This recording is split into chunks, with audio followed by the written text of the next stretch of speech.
Buenas tardes.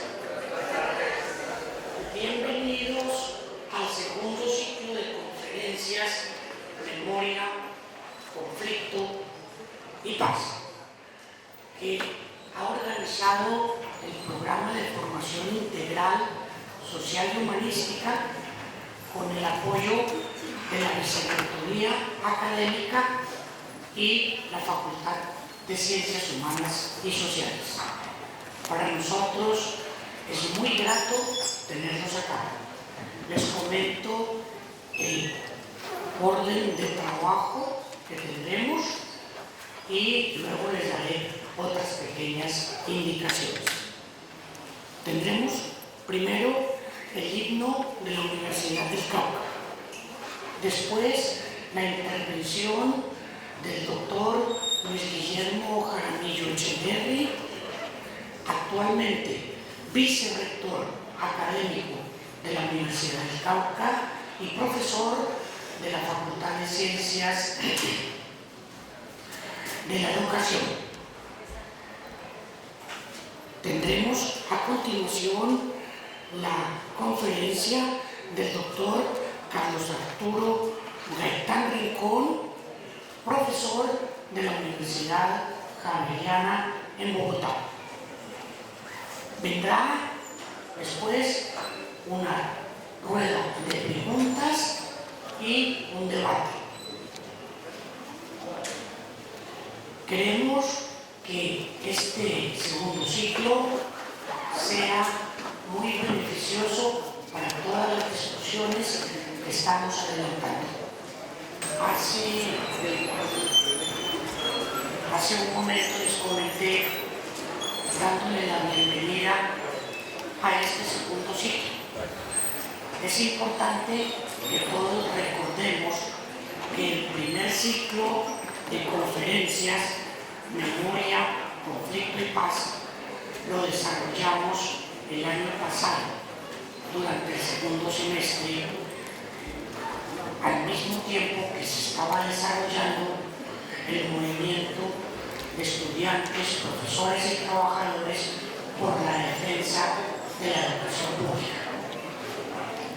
Quienes estén interesados pueden encontrar todas las conferencias de ese ciclo en un canal en YouTube, para que no nos digan que nosotros somos del Jurásico Superior, ya nosotros estamos en la era del Antropoceno, que llaman los que saben. Entonces, ustedes pueden buscar en YouTube todas las conferencias, tanto de académicos como de organizaciones sociales. Tenemos previsto durante el segundo semestre del presente año hacer un encuentro análogo al del año pasado. O sea, nos estamos preparando para ese encuentro. Y fieles al compromiso de nuestra universidad, que busca y está alcanzando ser una universidad realmente comprometida con la paz territorial, sabemos que tenemos que trabajar en distintos caminos. Por lo menos tenemos 4 líneas de trabajo. Una que tiene que ver con todo el trabajo que desarrolla el programa de formación integral social y humanística de la Vicerrectoría y de nuestra facultad, donde dentro de los cursos, ustedes lo conocen mucho mejor que yo, tienen trabajo sobre valores ciudadanos y sobre cátedras de paz. Pero por otro lado, también estamos trabajando en varios convenios, y esto es importante que se conozca. El año pasado firmamos un convenio con la Comisión de la Verdad a nivel nacional. En este momento estamos avanzando en tareas efectivas con la Casa de la Verdad de Popayán. Y también estamos avanzando en la organización de un convenio de trabajo con la Jurisdicción Especial para la Paz. Y la cuarta línea tiene que ver con otro trabajo que estamos desarrollando respecto de la Unidad Nacional de Víctimas y de la Dirección Regional. Ustedes se pueden preguntar por qué les estoy diciendo en este exordio todas estas tareas. Simplemente para que seamos conscientes de que el trabajo no es solamente de abogados o de antropólogos o de filósofos o de historiadores. Nuestra sociedad, y todos somos parte de la sociedad, necesitamos reflexionar y construir realmente la paz. Así como votamos el año pasado por una paz duradera, y la paz no será duradera sino cuando la tengamos nosotros sembrada en nuestros corazones y la volvamos vida de todos los días. No del discurso, no del trabajo de aula, no de la investigación. Cuando esa sea nuestra vida de todos los días, tendremos una sociedad diferente y esa es la responsabilidad de todos nosotros. Por eso, para este ciclo se escogió como tema el papel de las humanidades en la educación superior. Son temas que desarrollarán nuestros dos conferencistas. Así que yo dejo esa parte ahí para no entrar en lo que ellos van a desarrollar. ¿Cuál va a ser la mecánica del trabajo? Tienen primero la conferencia del doctor Luis Guillermo Jaramillo, luego la conferencia del doctor Carlos Arturo Gaitán, y repartiremos unas hojas para que ustedes hagan las preguntas para poder ordenarlas en la mesa y darle un principio al debate. No queremos cercenar ninguna idea, sino darle un poco de orden. Por eso no queremos que haya las preguntas entre las dos conferencias y les daremos unas hojitas que algunos colegas del programa FISH lo repartirán y ellos mismos la recogerán. Y luego, si hay más dudas o intervenciones, no hay ningún inconveniente. Precisamente es avivar el debate. Esa es la mecánica. Y la primera intervención, y ya que me desaparezco de aquí, como dijo el doctor Gaitán, transitoriamente,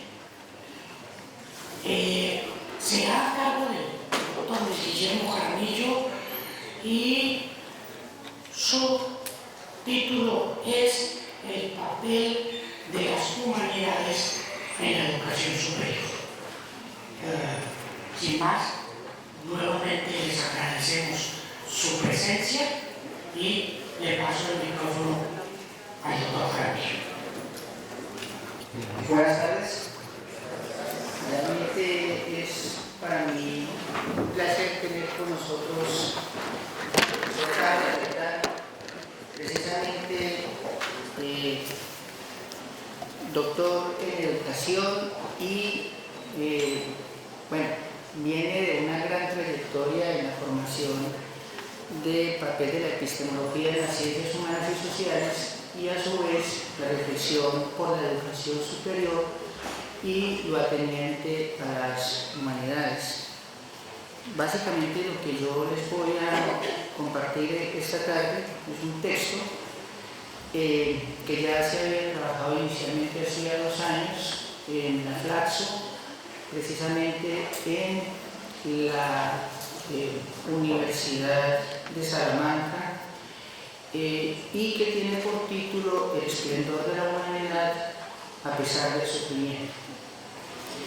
Ese texto, pues obviamente lo he traído y he hecho algunas adiciones al respecto que nos permitirá generar algunas líneas de acción frente a las humanidades en la educación superior, pero también a las humanidades en general, precisamente porque es la educación en general que ha venido en crisis y que no tiene que ver solamente con la universidad, sino también con las escuelas y colegios.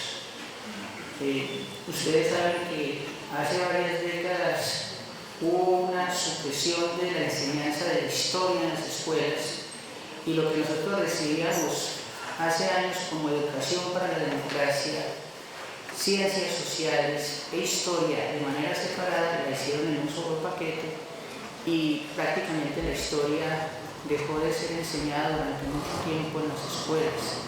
Ahora, con algunas reflexiones de Marcos Palacios y otros autores, pues está necesitando volver a esta reflexión que no está tocando solamente, como decía, las escuelas y los colegios, sino también el papel de la filosofía en los colegios, que es tan importante.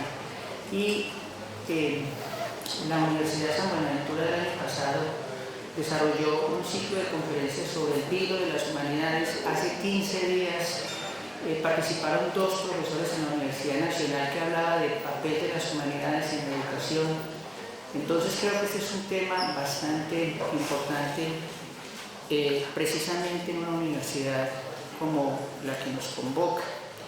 Voy entonces a hacer lectura de esta ponencia y posterior a ello daré la palabra al profesor Gaitán para poder alternar. El esplendor de la humanidad a pesar del sufrimiento. En el prefacio de Totalidad e Infinito de Emmanuel Levinas escribe: el estado de guerra suspende la moral, despoja a las instituciones y a las obligaciones eternas de su eternidad y anula entonces en lo provisional los imperativos incondicionales. Proyecta de antemano su sombra sobre los actos de los hombres. La guerra no es solo una más, la mayor, entre las pruebas que se vive la moral.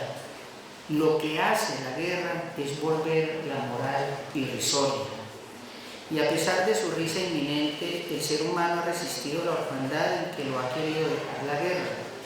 No obstante, el esplendor de su humanidad reclama una responsabilidad que está por fuera de toda necesidad y acto de reciprocidad que intenta dominar la vida de las personas.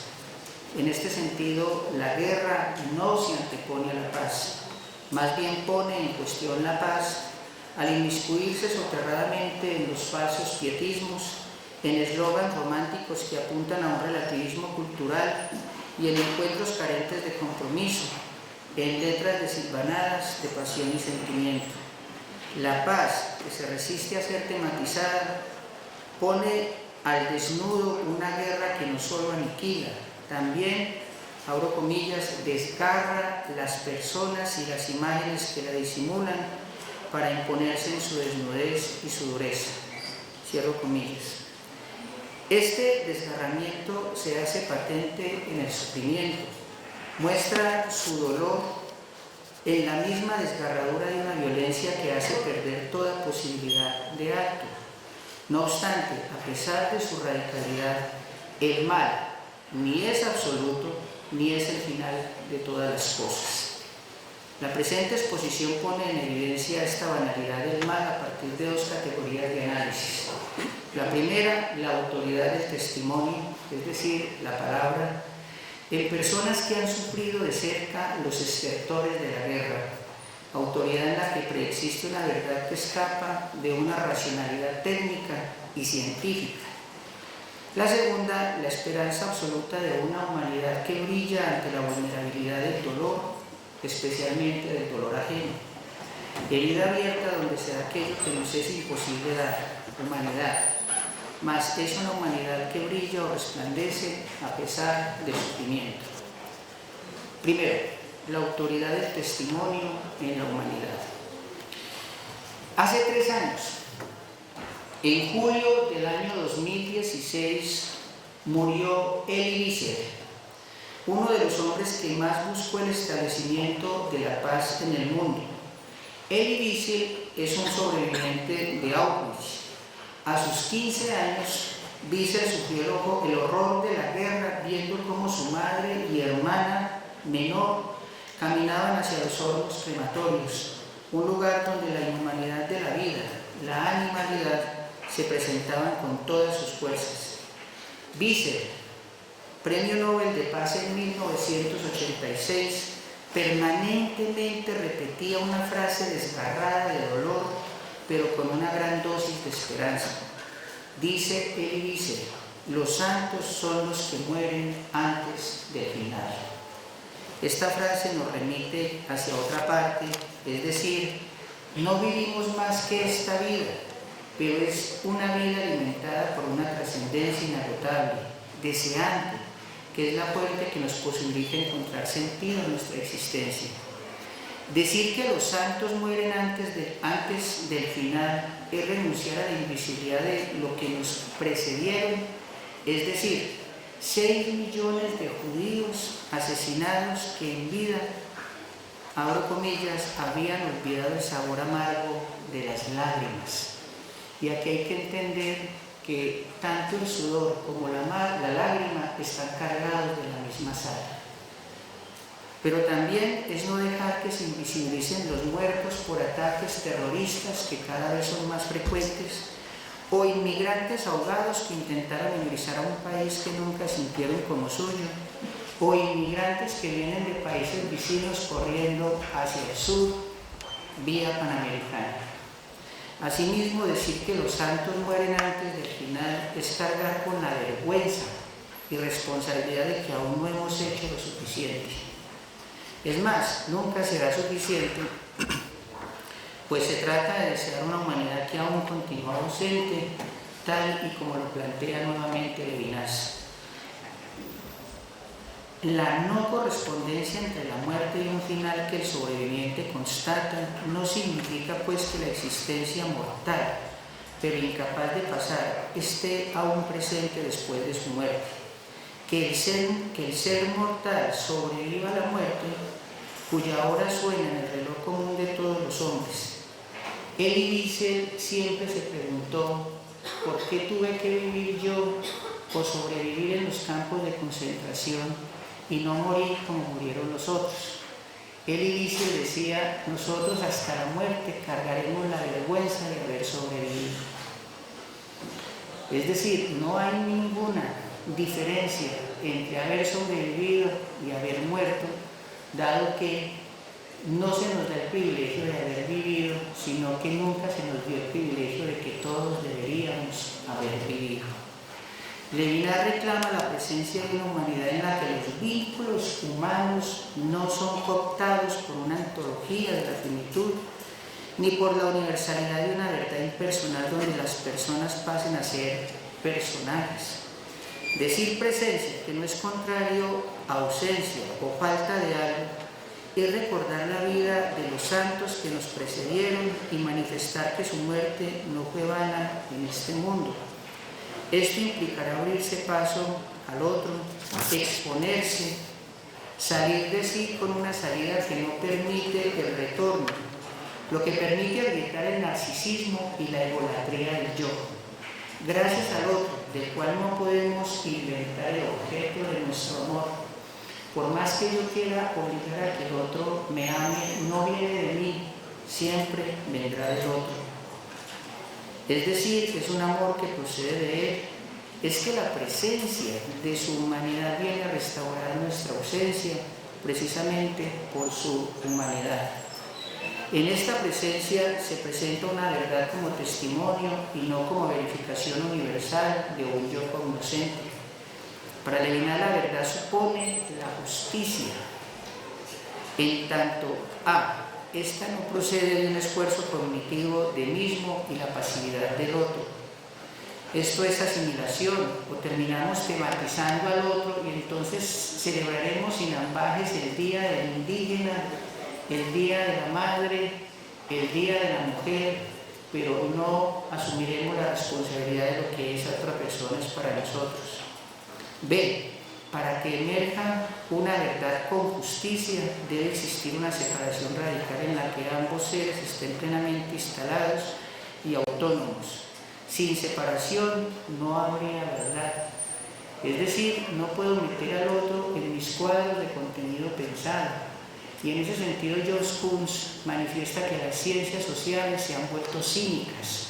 Cínicas es que en tanto el otro no puede hablar por el otro, entonces yo hablaré por él.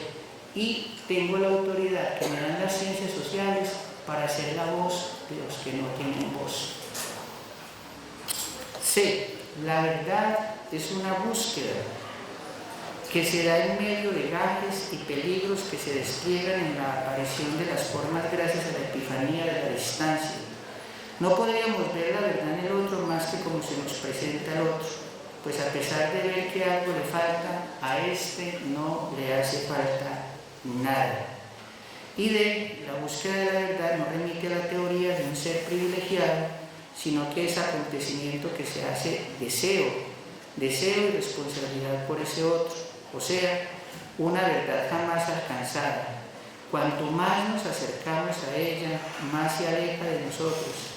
Pero es precisamente este incesante movimiento de excedencia el que alimenta nuestro deseo de seguir comprendiendo la humanidad infinita de ese otro a partir de su testimonio y no de su representación o desvelamiento.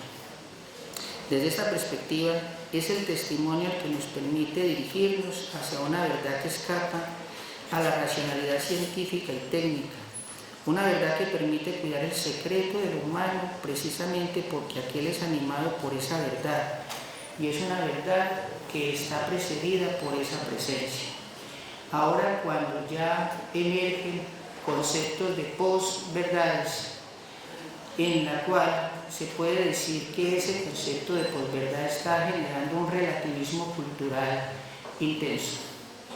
Hay una película que hace poco vi que se llama El fotógrafo de Mauthausen, donde miles de españoles venían de ser presos precisamente en la Segunda Guerra Mundial, y este fotógrafo que intentó tomar bastantes fotos relacionadas con los campos de concentración y la tortura, algo le decía el jefe de ese fotógrafo, que también era fotógrafo, y le decía: la realidad no existe, todo depende desde el punto de vista de donde se mire.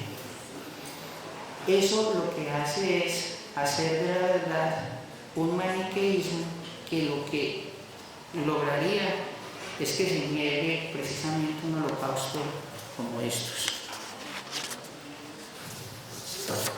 2.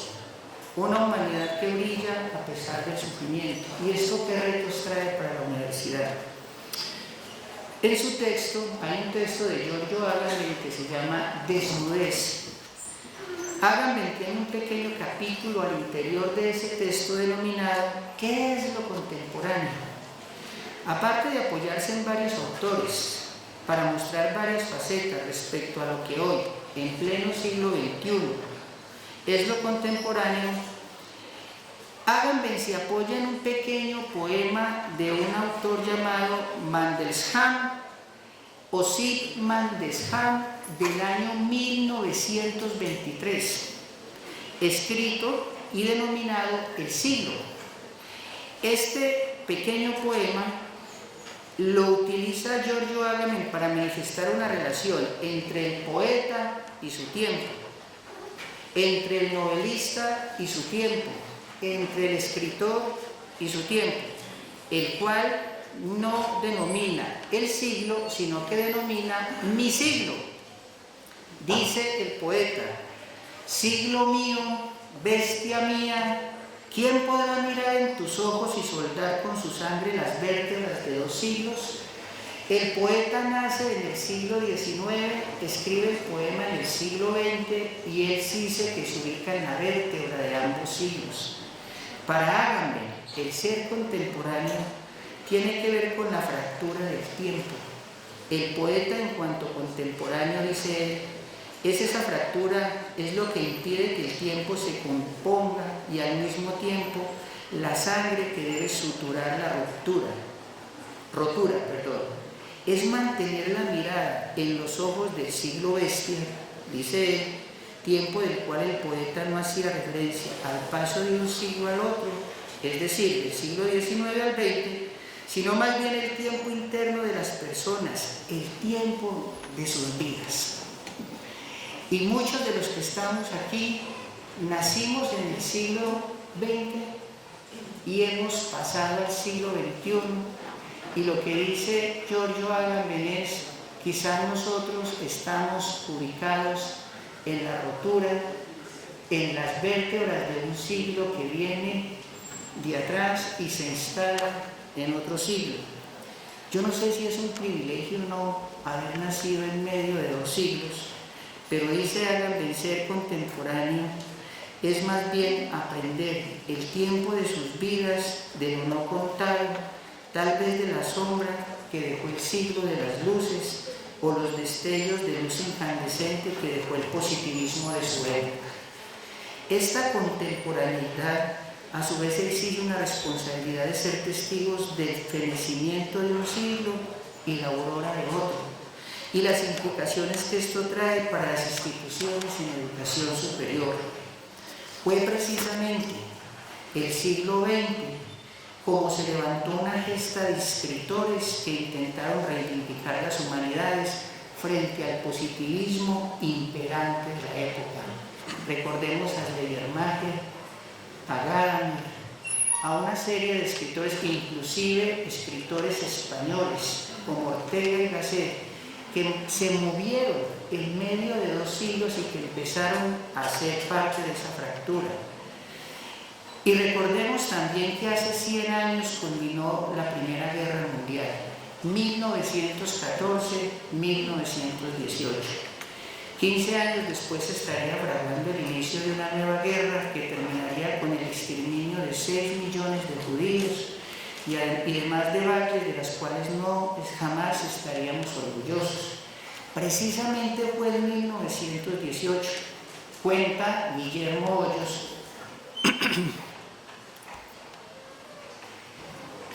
precisamente fue en 1918, cuenta Guillermo Hoyos, que Husserl, gran filósofo de la época, hacía una crítica a la positivización de las ciencias hablándoles, abro comillas, de la decadencia del etos cultural de Occidente.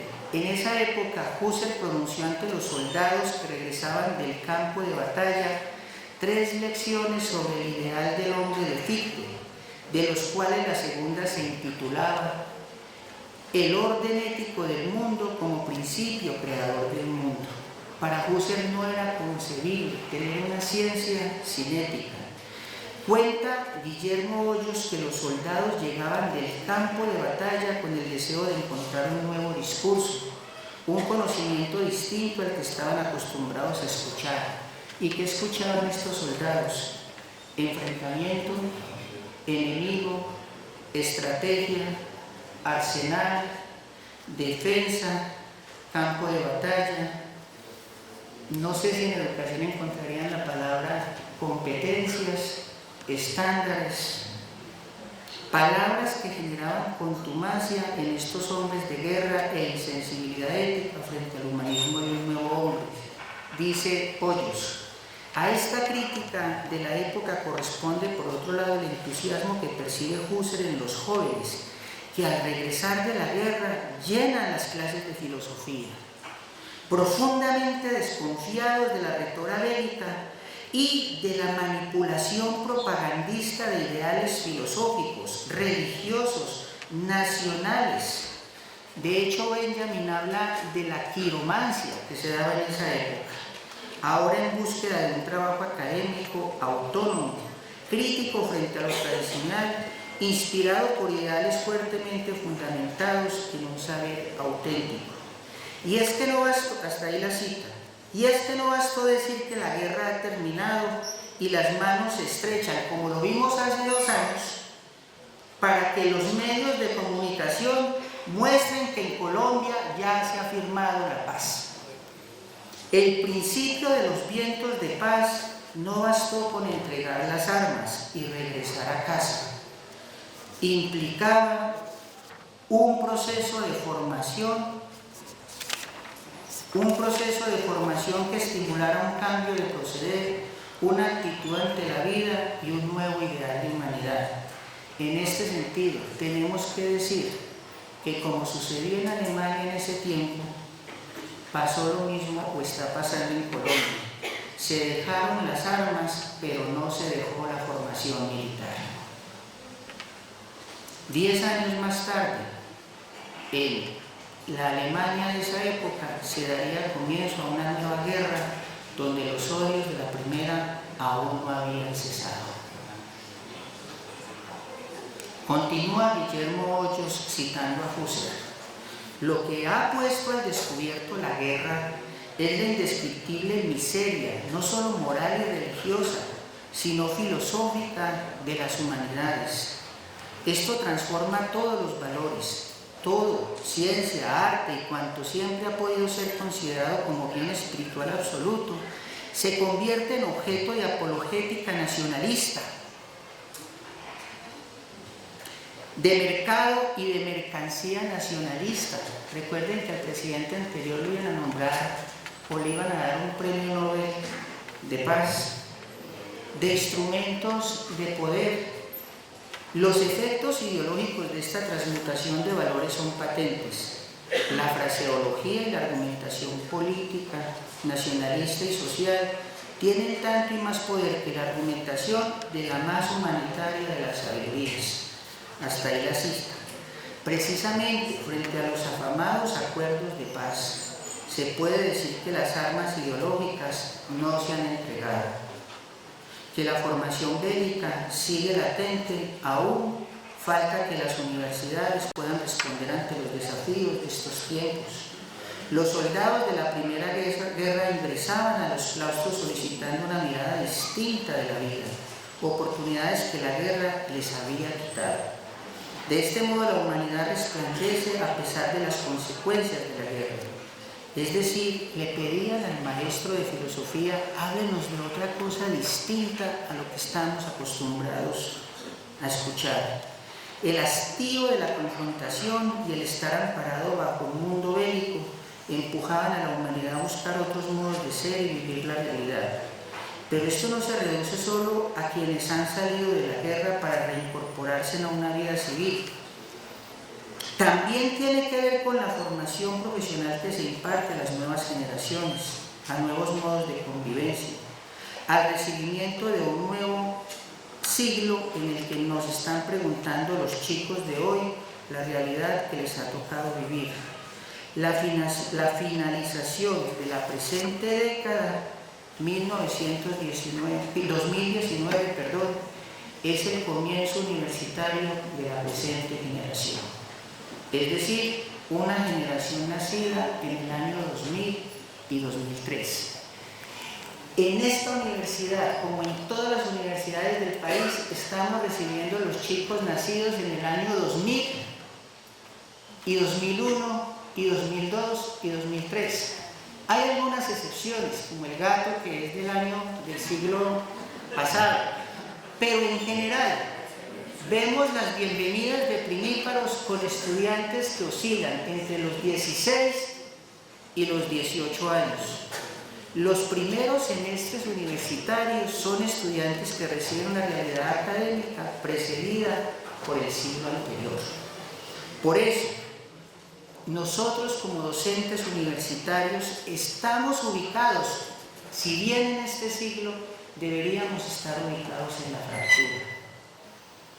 Es decir, en medio de dos siglos, nacidos en el siglo pasado, viviendo el siglo presente, ruptura del tiempo que deben ver las nuevas generaciones a fin de proyectarse frente a una nueva historia que cuenta el testimonio humano de las generaciones que le antecedieron. Ahora decía Tulio que nosotros somos de generaciones pasadas y no nos hemos adaptado de todos a este siglo.